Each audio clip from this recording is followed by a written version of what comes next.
My name is Soojin. My father, Gain Lee, he was a foreigner from South Korea. He was diagnosed with stage 3 esophageal cancer at age 62. About for a year, I had to take care of him. I had 2 little children.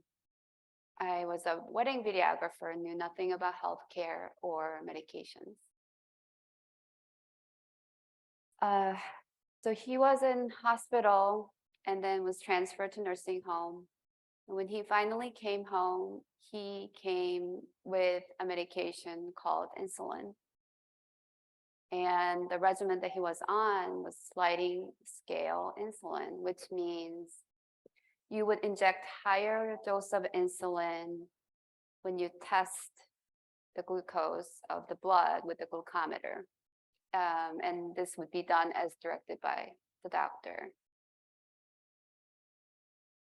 Because of his nature of cancer, being esophageal, he couldn't eat or drink much, and he would often get dehydrated, which meant the glucometer could give false reading.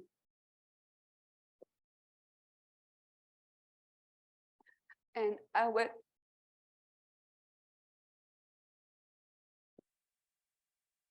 inject high dose of insulin,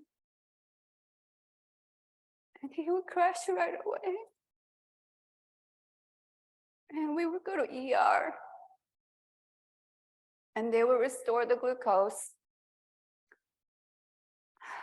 would discharge him without education, and our concerns were dismissed when we wanted to follow up with the primary care doctor.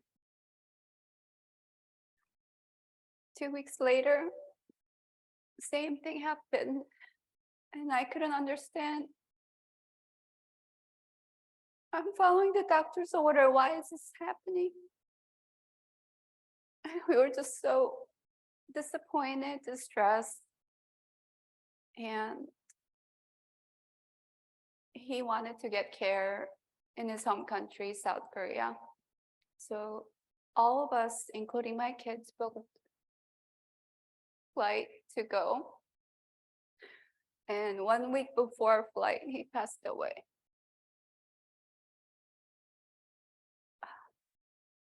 I lived with so much guilt and shame for years. And all this, why it happened, I found out after I became a pharmacy student.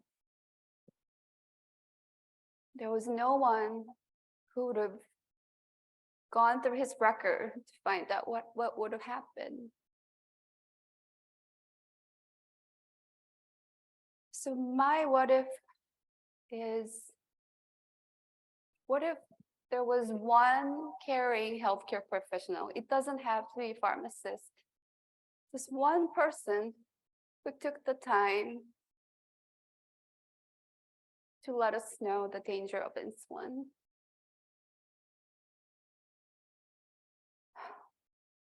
And what if there was a class we could go to after discharge, that we would learn about the medication and what could happen?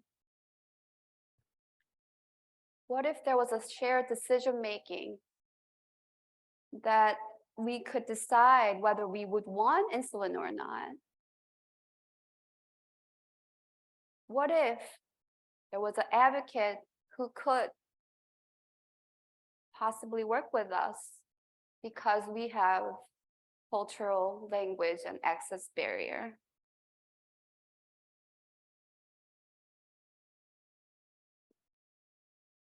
And I became empathy and compassion enthusiast because that was what was lacking in all of these interactions.